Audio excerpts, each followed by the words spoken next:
Nada duele tanto como el fracaso de un amor en el que pusiste todo de ti, excepto la lectura de un buen poema que te recuerda precisamente ese fracaso amoroso. Y la literatura, el lado más magnífico de ella, muchas veces es masoquista. No lo vamos a negar en este canal.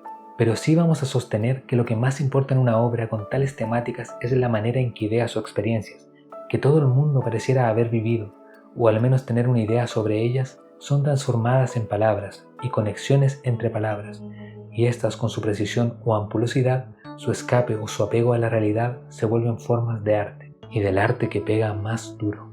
Por eso aquí les ofrezco 3 poemas de desamor provenientes de autores diversos en sus orígenes, de lugares y tiempos disímiles entre sí, con el propósito de brindar unas recomendaciones variadas, pero sobre todo para revelar la trascendencia de estos poemas, por los que el paso del tiempo ha dejado apenas polvo.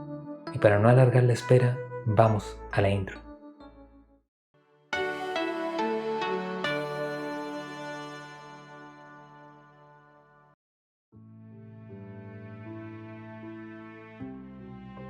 A mí me gusta el terror en el arte, y tal vez por eso escogí un poema perteneciente al Renacimiento español, esa etapa que anuncia el siglo de oro, que sé que es perturbador y traumático para muchos lectores. Es que es tan distante, nos parece ininteligible ese idioma que ni parece ser, a menos de nombre, el mismo que el nuestro, el que hablamos hoy. Pero yo sostengo que es ineludible experimentarlo y dedicarle lecturas a la poesía de esos periodos para comprender la evolución de este género en español. Asimismo, un lector inglés actual puede descender a la locura por lo impostada e insólita que le parece la lengua del grandísimo Shakespeare o de sus coetáneos. Bien, la obra de Garcilaso de la Vega tiene una relevancia impresionante porque en ella están las formas del soneto y los metros usados por la poesía italiana de su época.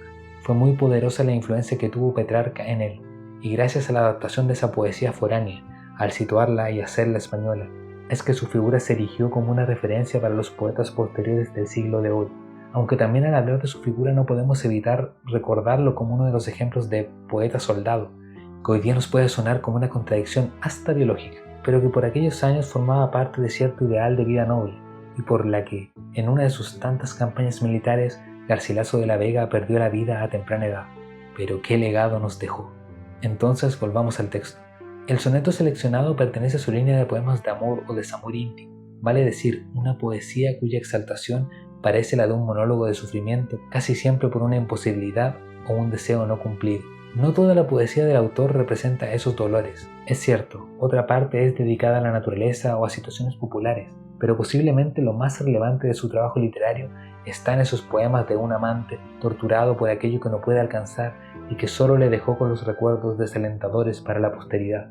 Y tendremos que dejarnos llevar por esa voz que exclama, que manifiesta una pregunta retórica, que se dirige al amor perdido y que tenderá a una hipérbole común que se extendió durante muchos siglos, la de un amor sin el cual no queda más destino que la muerte.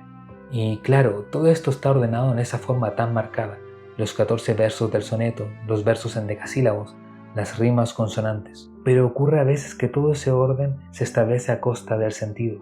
El sentido se ve difuminado para que lo rítmico y sonoro se manifiesten, y también se hace más ardua la lectura por las expresiones que el tiempo ha desgastado y transformado, y el lector de hoy sufre y se compra una edición con estudios y notas al pie. No obstante, a pesar de la dificultad que puede suponer, el soneto 10 es un poema que nace de un momento particular, que le podría haber ocurrido a cualquiera, aquel en que por casualidad encontramos una prenda de una persona que alguna vez amamos. No ocurre más que eso, y de ahí en más viene la ruptura interior, y no podemos culpar a Garcilaso, si también nosotros hemos caído en penurias como esa.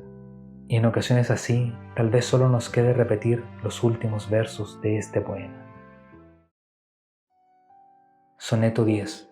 Oh dulces prendas por mí mal halladas, dulces y alegres cuanto Dios quería, juntas estáis en la memoria mía, y con ellas en mi mente conjuradas. ¿Quién me dijera que cuando las pasadas, horas que en tanto bien por vos me vía, que me habíades de ser en algún día, con tan grave dolor representadas? Pues en una hora junto me llamaste, todo el bien que por términos me distes, llévame junto al mal que me dejaste. Si no, sospecharé que me pusiste en tantos bienes porque deseaste verme morir entre memorias tristes.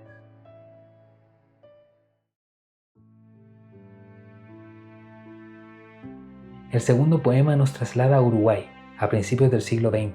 Sí, por esos años en que Rubén Darío estaba haciendo escuela con su modernismo. Y vaya escuela, porque tomar un libro de poesía de ese periodo y que éste tenga cualidades de ese movimiento es como levantar una piedra. Aunque también es cierto que muchos escritores y escritoras nunca abandonaron del todo la influencia del romanticismo europeo. Por lo tanto, los poemarios de estas décadas usualmente dan cuenta de una transición, porque fueron unos años en que el arte sufrió muchos cambios y sobre todo en la literatura latinoamericana se comienzan a vislumbrar, a posicionarse voces más personales, al menos ecualizaciones diferentes de la poesía, que no son un copia y pega de las letras del llamado primer mundo. Pues bien, Delmira Agustini, con sus pocos libros publicados, alcanzó no solo a hacerse un lugar en la escena literaria de su país, sino a ser valorada antes y después de su fallecimiento. Esto último puede ser un elefante en la habitación, ese destino funesto que tuvo la escritora. Me refiero a la tragedia que perpetuó su ex marido, ese sujeto obsesionado que con su arma definió el mismo final para sí. Esos hechos han puesto en la palestra la historia de Agustini, su biografía, su imagen como mujer y víctima de un crimen. Pero si hablamos de literatura, debemos volver a sus escritos, a esa obra notable que pudo haber alcanzado cotas aún más altas si no fuera por el infortunio que le trajo ese hombre. Y lo digo porque a veces seguimos alabando autores, pero no nos damos cuenta de que comentamos más los hechos que los marcaron que aquello que decimos valorar realmente, es decir, lo que está en sus páginas. Y sobre la selección, yo lo sé más que nadie. Pude escoger un poema de aquel libro, el más aplaudido suyo, Los cálices vacíos, de 1913. Pero solo por ir a contracorriente he sido más comedido. He escogido uno que no roza la excelencia, pero tiene el mérito suficiente para ser considerado un certero poema de desamor. Pertenece a una de sus primeras publicaciones titulada Libro Blanco, Frágil, de 1907, y esa palabra entre paréntesis que parece una advertencia alude probablemente a cómo queda el lector después de digerirlo. El poema Tarde Pálida es una muestra de esa poesía de sus años y su ambiente, medida, rimada, con muchos lugares comunes románticos, como la asociación entre clima y estado de ánimo llevado a lo más personal, a la subjetividad exaltada a partir de la contextualización temporal del poema entre la tarde y el paso hacia la noche, pero también otras singularidades mucho más próximas al modernismo, como el juego con los colores, pues Agustini ofrece una transición de ellos, del blanco y lo pálido a un rojo de sangre y dolor, incluso sugiere el negro connotado a través de las sombras. Todo aquello enfatiza el estado de ánimo de plena desgracia que transmite la voz poética. He escogido este poema porque no marca el desamor a primera vista. Lo que hace es abordar el recuerdo de un dolor, y luego vienen nuevas rachas de martirio mientras el alma evoca ese pasado. Es una situación que se construye poco a poco, así como una persona se pierde en su memoria cuando un día está terminando y el sol se esconde. Y de esta manera la entrada de la segunda persona, como voz cuestionadora, fortalece el impacto en el siguiente verso. Cito: Sí, y tú la amabas ya, ¿verdad? La amabas. Fin de cita. No te cuentan el trasfondo, solo te revelan que algo se perdió en algún momento, y que aunque el crepúsculo acontezca y llegue la noche, no siempre el tiempo se lleva esa amargura del amor perdido. Tarde pálida. Evocadora el alma palidez, toda velada de un dolor muy vago. En el cielo lechoso hay un amago de tempestad, la tarde palidece. Enmascarado y lento el sol de otoño, hacia un poniente turbio se encamina, sobre el paisaje soñador se inclina, suave y profunda del exangüe otoño. La tristeza tenaz, yo que en la pálida floresta del dolor junto a mis rosas, sé que no me aroman nunca más gloriosas que del otoño en una tarde pálida. Como voces lejanas en la noche, vienen al alma los dolores viejos. Cada racha que pasa trae de lejos otro dolor y otro dolor, la noche. Vendrá a borrar la tarde blanquecina. El cielo será un piélago de sombras. Alma, ¿de qué te asombras? ¿Crees eterna la tarde blanquecina? Sí, y tú la amabas ya, ¿verdad? La amabas. Tal llega a amarse un gran dolor amigo. Hermano aciago, trágico testigo, de largos años, alma, tú la amabas. Como el gran vaso raro y exquisito, en que apuraras néctares añejos, el rancio zumo de los mares viejos, tienen un sabor de pátina exquisito.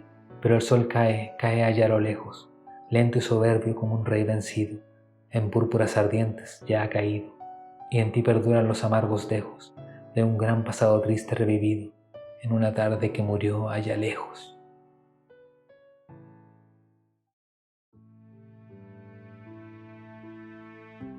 Y finalmente volvemos a Europa, no a España sino a Italia, y no demasiado tiempo después, una década aproximadamente, cuando entre 1910 y 1912 fue escrito Trieste y una mujer, una de las primeras obras poéticas de Humberto Saba.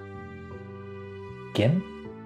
Muy probablemente este nombre ni les suene, y es totalmente normal, porque de Saba apenas he podido encontrar una traducción al español de su novela Ernesto, una obra autobiográfica que fue publicada póstumamente y que no estuvo libre de polémica, aunque eso ya nos desvía bastante del tema y podría dejarlo para un video futuro. Ahora bien, de la poesía de Saba encontré un total de 0 publicaciones en español. O quizá el problema es la poca variedad de libros que hay en mi pueblo. El caso es que me decidí hace unos años por adquirir la versión que verán aquí, una bilingüe en italiano y en inglés, y creo que ha sido una gran decisión, ya que no me he privado de conocer la literatura de Saba y me ha empujado a incursionar en la traducción de sus poemas, aunque estas son cosas que hago por placer y no me considero para nada experto. Pues bien, situado en su contexto, Humberto Saba es un poeta fuera de lo común. Comenzó a publicar a principios del siglo XX, y esto en Europa casi siempre nos lleva a que X autor incursionó en lo experimental, perteneció a las vanguardias o quizá dedicó su obra o parte de ella a defender el arte por el arte, o bien el arte como apología de cierta tendencia política. Pues Saba, no.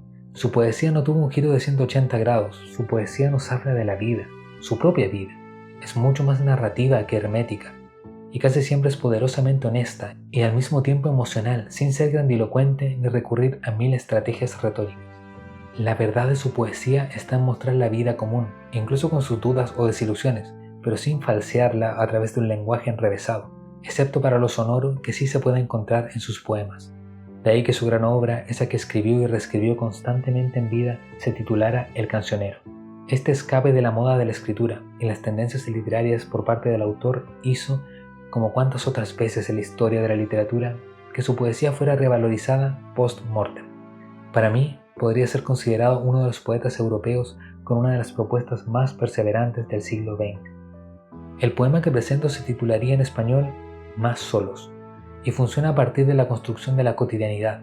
Lo que cuenta el poema no es una gran historia, es apenas una escena, que sin nombrar una ruptura, sin mencionar el problema que arrastra una pareja, te hace saber el desentendimiento de dos personas. Esto se cuece a fuego lento. Es un paseo por la playa, uno que la pareja ama y suele repetir. Hay dedicación para describir la belleza natural, pero poco a poco se anuncia la soledad que pueden sentir dos aún estando juntos. Es un momento de caminar en el que se revela la imposibilidad de comprender al otro, pero es un desamor como la fugacidad de cada día. La escena no es más que esa escena, ni se sabe de lo definitivo o del final de una relación. Es solo la lágrima cayendo, y no hay más que decir, y a veces no se necesita más. Sobran las palabras rimbombantes, sobran los ritmos demasiado precisos. La rima puede perderse alguna vez, el tiempo verbal se puede hacer difuso, y así el poema toma la forma de un recuerdo melancólico, que en su imperfección se hace más natural, como tan natural es sentir que el lazo que nos mantenía con alguien se ha deteriorado. Más solos. Llegamos hasta donde se encuentra el mar, con playas solitarias, olas turquesas. Desde dos arsenales, desde tantos talleres, desde Trieste que amamos atravesar. Totalmente de regreso, cada vez más distantes, y más nuestros, en una costa cada vez más desierta. Sobre una roca, en la roja tarde, sentados uno junto al otro, no la abandonaba, con la mirada, mas siempre la hundía, cada vez más en vano, en sus ojos extraños, de luna que viaja entre las nubes. Y mientras alrededor de un alma salvaje y de una hermosa persona me atormento, ¿quién sabe a dónde van sus pensamientos? De una nave entre muchas otras amarradas, vino un sonido de fanfarria y luego se extinguió. En sus ojos una lágrima se encendió, brilló sobre la mejilla sonrojada. Gracias por llegar hasta aquí. Entre los muchos géneros que hacía falta incluir en el canal estaba la poesía, y de aquí en adelante debería tener un lugar especial, pues para mí, socialmente, no tiene la posición y el valor que se merece, y en general tampoco se discuten los poemas con cierta profundidad y respeto. De hecho, se habla mucho, muchísimo más de polémicas o hechos biográficos de los autores. Y no es que esto sea malo por sí mismo, pero ¿qué sucede con las obras? Dime, ¿qué sucede? Perdón si me alteré. Si les interesó el tema, me pueden recomendar poemas de desamor para una segunda parte de este video, o sugerir otra categoría para recopilar una nueva triada de poemas. Además, estoy pensando nuevas secciones para incluir en el canal, ya sea para videos largos o shorts. Pero bueno, poco a poco se construye la senda literaria, o más bien el algoritmo, como dice Don YouTube. Ya sabes lo que siempre ayuda: un like, una suscripción y compartir. Así que si tienes corazón, haz uno de esos aportes para esta noble causa. Y sin más que agregar, adiós y hasta una próxima lectura.